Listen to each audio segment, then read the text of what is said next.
السلام علیکم ورحمۃ اللہ وبرکاتہ۔ بسم اللہ الرحمن الرحیم۔ ان الصلاۃ تنہی عن الفحشاء والمنکر، وقال اللہ تعالی لقد کان لکم فی رسول اللہ اسوۃ حسنہ، وقال اللہ تعالی یشاقق الرسول من بعد ما تبین لہ الہدی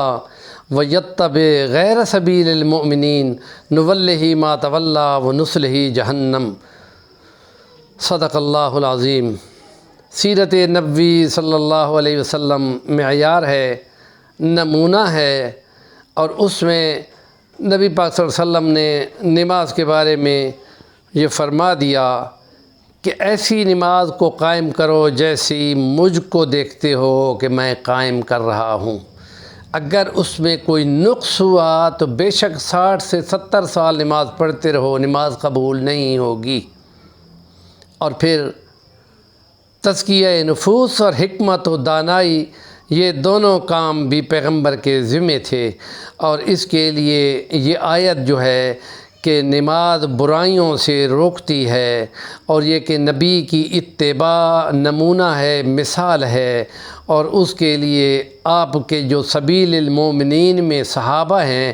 ان کا معیار اور ان کی اتباع بھی مکمل ہے، کامل ہے۔ اب ہم یہاں دیکھتے ہیں کہ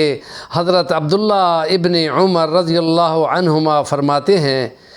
کہ بے شک تم نماز پڑھتے ہوئے اتنی پڑھو کہ تمہاری کمر ٹیڑھی ہو جائے، یا اتنے روزے رکھو کہ تمہارا وجود بال برابر پتلا باریک ہو جائے، لیکن اگر تم حرام سے باز نہیں آتے تو کوئی فائدہ نہیں ہے۔ یہ بہت بڑی بات انہوں نے کی ہے، اس لیے کہ خدائے رب عز و جل یہ کہتا ہے کہ سب سے چھوٹا آسان گناہ جو صرف خدا جانتا ہے، عموماً لوگوں کو نہیں پتہ چلتا، اور اس کے لیے فرما دیا یعلم خائنۃ الاعین وما تخفی الصدور، جو دلوں میں چھپا ہے اس کو تو سوائے خدا کی جانتا ہی کوئی نہیں ہے۔ اور یہ آنکھوں کی خیانت، آنکھوں کے کنارے سے غیر محرم کو دیکھنا یہ حرام ہے، اور اس کی خوشخبری یہ دی گئی ہے کہ اگر تم نے اللہ سے ڈر کر اپنی آنکھ کو نیچے کر دیا، غض بصر اس کو کہتے ہیں، قل للمؤمنین یغضوا من ابصارہم، آنکھوں کو نیچے کر لیا کرو، اور مسلم خواتین کو بھی کہو کہ آنکھوں کو نیچے کر لیا کرو، تو اس کے بدلے میں خدا ایمان کی حلاوت نصیب فرمائے گا۔ تو لیکن یہ اگر اللہ سے ڈر کر حرام سے بچنا نہیں ہوتا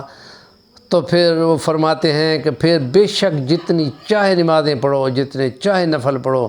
جتنے چاہے روزے رکھو کہ سوکھ کر کانٹا ہو جاؤ، کوئی فائدہ بھی نہیں ہے۔ عنوان جو ہے تزکیہ نفوس اور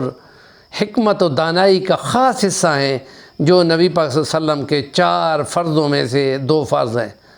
ہمارے چینل کا نام ہے صفی الوانی، ضرور سبسکرائب کریں اور کام کی بات کا کمنٹ ضرور دیا کریں۔